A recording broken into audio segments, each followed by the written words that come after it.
Hello and welcome to Comics Tuesday, and today we're going to be talking about the other half of the dynamic duo, the jelly to Batman's peanut butter. We're going to be talking about Robin. I'm sure most of you watching know who and what Robin is, because Robin has existed through the vast majority of Batman's history. But what we're going to be talking about today is what's so important and what's so cool about Robin.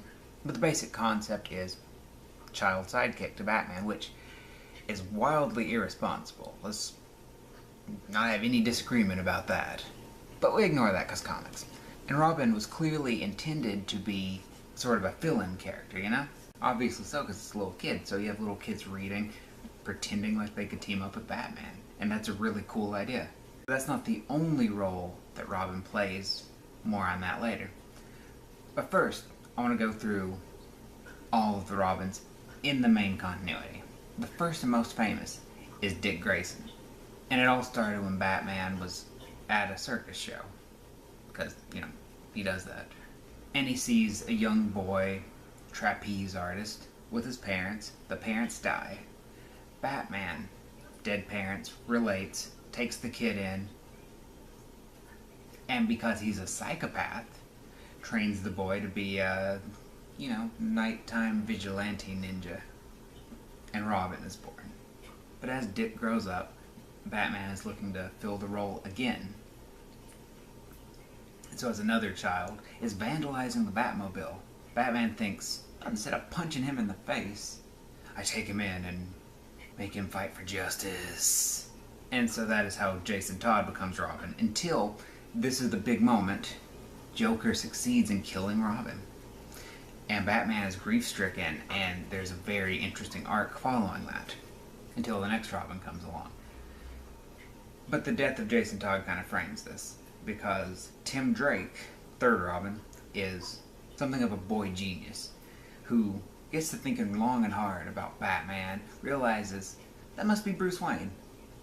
So having found out Batman's secret identity, confronts him with it, and has just enough leverage that he can insist, you're going to make me Robin.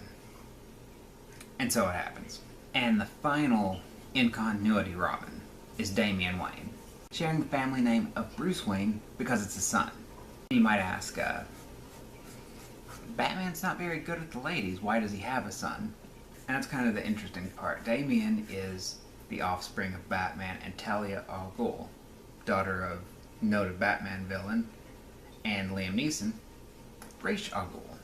So it's kind of interesting when Bruce takes him in, starts to sort of teach him how to be Robin, although he already has the skill set.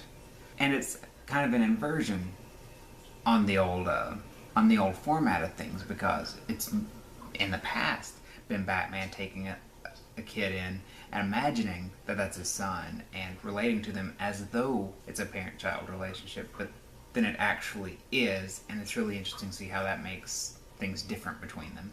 But that's all the main continuity Robin so far. I'm also going to throw in a mention of Carrie Kelly from The Dark Knight Returns, mostly because that is one of the most influential Batman stories, and she is personally my favorite Robin.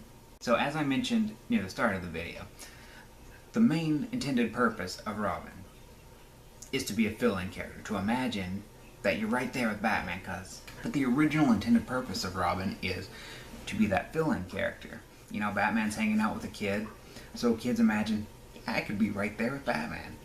And that's cool. But I feel like as time has gone on, Robin has served a much greater purpose. So let's get into that.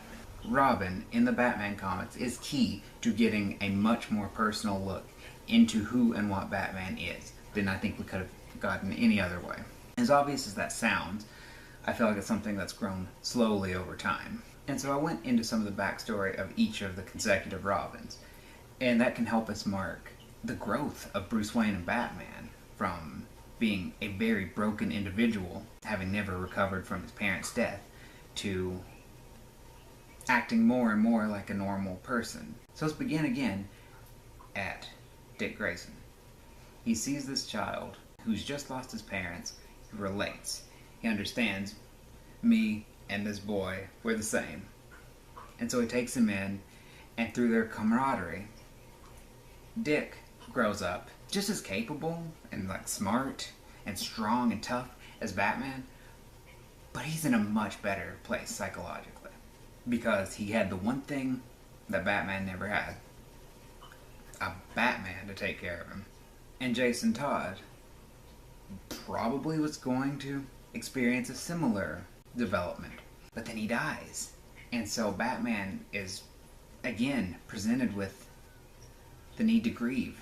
He's just as wrecked from what happened with Jason as he was with his own parents. And I believe that it helped him gather some emotional tools. You know, he has to try to cope with another death.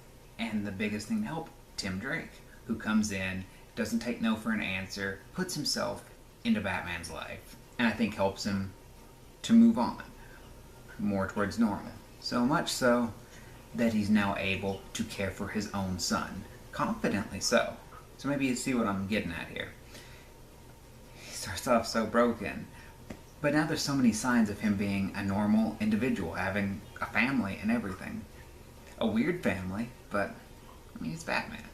And it's mostly unrelated, but I think Carrie Hill is really cool.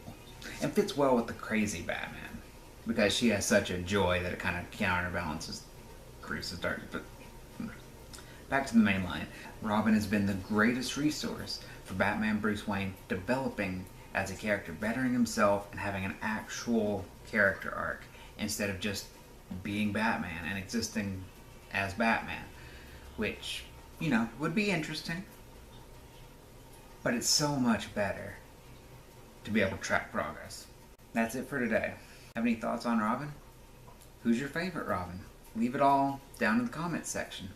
And don't forget to like this video, subscribe to my channel, and come back next time for Comics Tuesday. Next time on Comics Tuesday, we're going to be talking about a superhero who has a great pair of double D's right there on the chest. But he's no looker. Thanks for watching.